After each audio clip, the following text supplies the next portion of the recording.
Hello, welcome back to the next installment of the Starlord pants. Okay, so this is where we left off last time. As you can see, I had put the pieces together. I was going to sew the crotch together right now, but I figured I should wait. Going back to the back of the pants, and then we'll start with the front. Peter Quill has like this little tab thing. It's like somewhere behind his knee. At first, it's like a gray color. And at first I was going to use the wrong side of a piece of denim because I was like, the best gray that I had. Of course, this is what I have on hand. If you can go to a store and buy everything the right color, the right way, bypass everything I'm just saying right here, I'm just working with what I have. But anyways, so yeah, you take the gray. This was going to be the tab. Of course, it's not this white. I was going to fold it and, fold it in nicely. But what I opted is with, this is what I have. It's like this foil thing, but on the reverse side is this like perfect gray. So I'm going to cut it out of this and use this instead of that denim. I think that'll work much, much better. Okay. And then what else was I going to say? Oh, yes. And then on to over here, we'll be working on the front. And I'll show you that in a second. So in the first video, I showed you the mock-up of where I drew everything on the placements and how everything's supposed to go. This is going to be the side part where normally a pocket would be. I mean, it's a huge piece, but normally this is on the side where like a pocket would go. I have it backwards right now, but this is like the crotch part where this middle section is going to go, because if you know, Peter Quill has like this, where's the piece that I cut out? He has like this odd crotch part in the middle of his pants.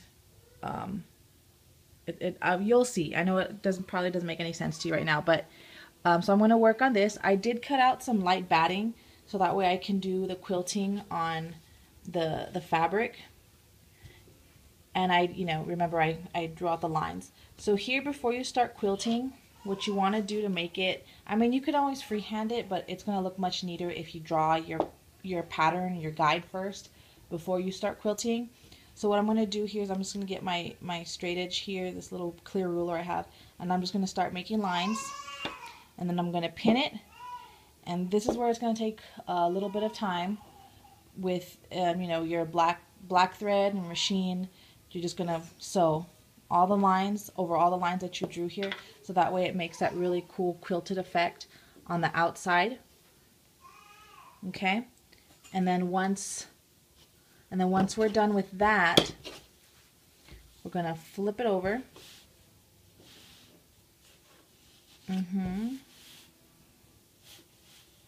So here I kind of assembled the top part. This is like from the waist to the crotch, because remember, his pants is all different little pieces of patterns and just quilted. So this is, I'm doing it in sections. I'm working my way down with the front part of the pants. So this is the quilted part. And then this is that weird middle crotch thing I was talking about.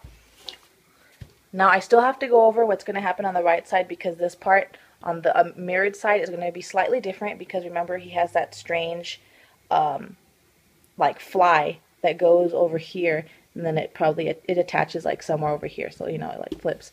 And then here on all pants is where I'm going a little bit ahead of myself, but I want you guys to understand the reason for this strange shape. Because when you sew your pants in the front, you stop like about here. You sew like this, and you stop about here, because this is where you fold over, where you insert your zipper. Just like a regular pair of jeans. If you're not sure what I'm talking about, bust out your pair of jeans right now, and then just examine it, and then you'll kind of see this shape if you turn it inside out. So yeah. So once we quilt it, I'm going to attach. I'm not going to sew it like this and then flip it over. No, there's too much bulk. I learned with the back pair of pants that I have to, and for the seam allowance, because you're doing this, I would suggest at least an inch, not 3/4 of an inch, but you need a good inch. That way you can cover it, and then it still ends up being the right shape and size that you're supposed to be according to your measurements. So then we'll just sew like this, and then again, when I'm done with both pieces, this is what I'm doing. Now if you want to do something else, it's completely up to you. Cover it with piping or something. I'm going to serge this before I sew it on top, and then once I stitch it, then I'm going to go over it with a wide thick embroidery just to cover it and make it look more neat. So that's what I'm going to do. So let me go ahead and quilt this front part, and then we'll continue on with the thigh part of the pants.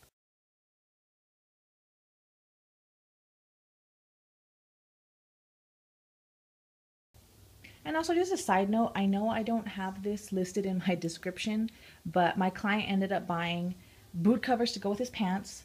So even though I'm not going to make a full tutorial on it, I do want to mention a couple tips. But boot covers aren't really hard, so don't freak out too much about it. He bought these shoes. You know, he's very particular about everything. So he bought these shoes, which pretty much look like the ones underneath that the actor wears in the movie. And what you do is, you just flip one boot on like a piece of newspaper, and then you outline it. And then now the actual ones that are in the movie, I believe, and if I'm incorrect on this, someone who is into leatherworking, please correct me. It looks like one continuous piece of leather that I guess whoever, they stretch it and they shape it. I have no idea how you do that with leather. So I did this out of pleather in 2 pieces. As you can see, the middle seam runs down the center. I used 2 different colors. I used the, this was available at Joann's. Unfortunately, if they had a darker brown, I would have gone with it. But this is what they had, and I did explain that to my client. So it was a camel fake pleather, costume pleather, and then this one was, I believe it was coffee. I think that was the name of this pleather, because there's two different kinds. But if you are fortunate to find a darker brown, but that's still lighter than this brown, then do it for this part. And this right here, let me show you.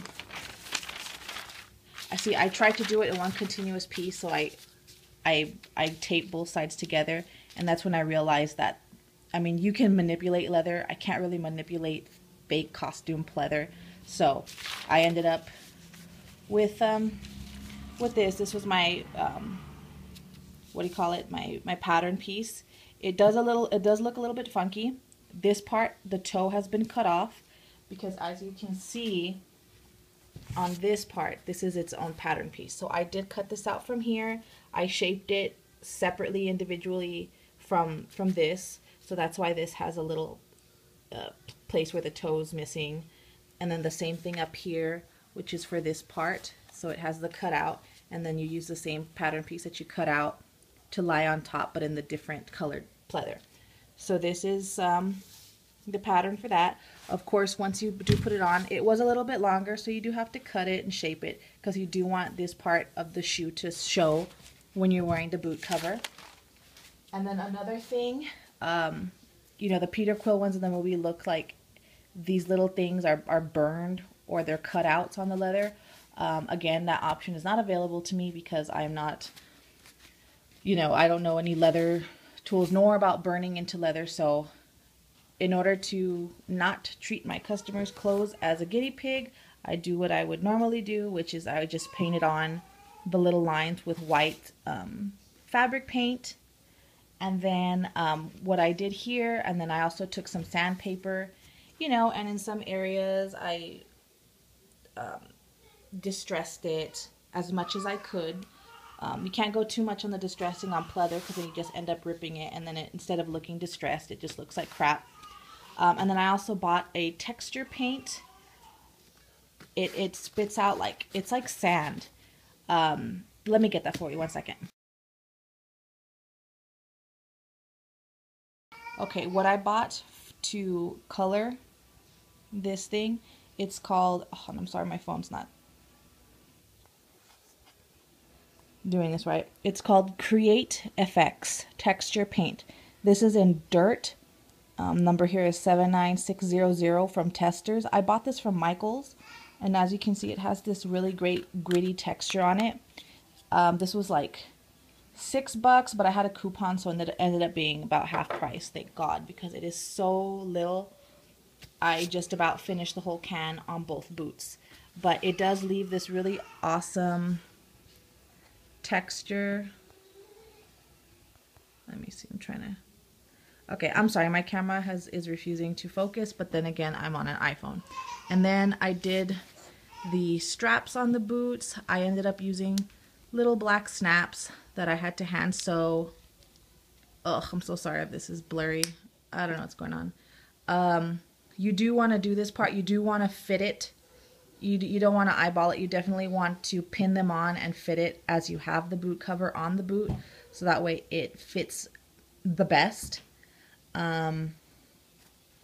So yeah, that's pretty much what I did.